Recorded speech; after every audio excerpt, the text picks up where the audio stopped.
Hi crafters, this is Paulette and we're going to talk about making envelopes for the owl number 2 greeting cards that I made earlier. Here they are. Now I have a few envelope dies, but they're different sizes and we'll talk about how that affects postage. I have, first up here is the Sizzix Pro square envelope, and you can see I've already cut that here. I cut several layers, excuse me, and we're going to show how to fold that up. Now this is a movers and shapers die with the magnetic plate in there, and you can see here I got a weird wrinkling there because this open area is there. So we'll talk a little bit about how to remedy that.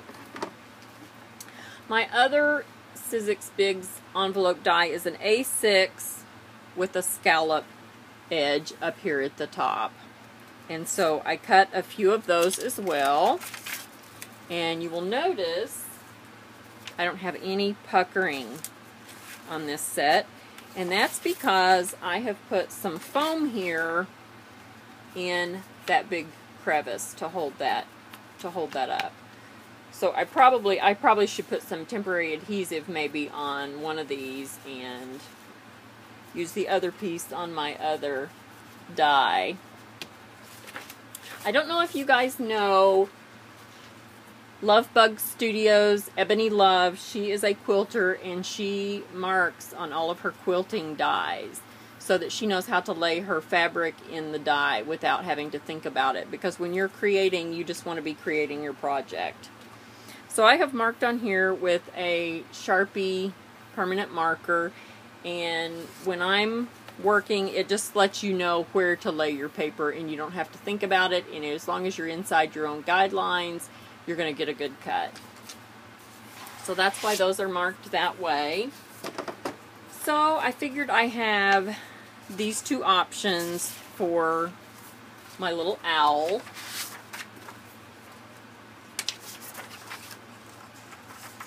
Now, this square envelope would be perfect for him, but it is going to require extra postage at the post office.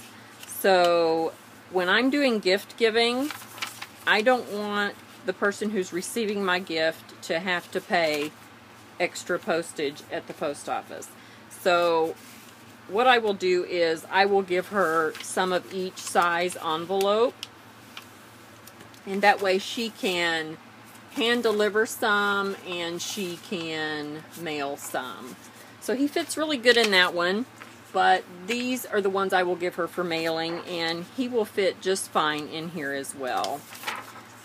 If you have the regular, like a regular piece of cardstock that's 8.5 by 11 and you score it at 5.5, that size card, you can give this smaller envelope, and if it will fit inside the half size card envelope, then it will mail for normal postage.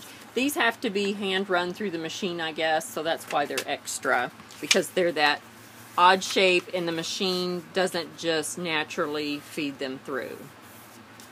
So here's the little scallop envelope, and it's a lovely envelope die. It's the first envelope die that I got, and he will fit in there just fine. And then she can tape that down and address it and send it in the mail, and that will work just lovely. He'd even fit in there that way, but his ears might get hurt, so I will present them this way. AccuCut has a fun little glue here that's a lick and stick. It's just like when you get envelopes and they have that adhesive, so you can go in here, it has a sponge tip, and you can put your lick and stick on there, and then once it dries, they can lick it and stick it, and that will hold the edge down. I do my envelopes a couple of different ways. Sometimes I will use just my my ATG gun and glue down the flaps here on the back. But most of the time I just use some good old Elmer's glue and glue that down, and that works just fine. You can also make your own envelopes, and maybe I'll do a video on that.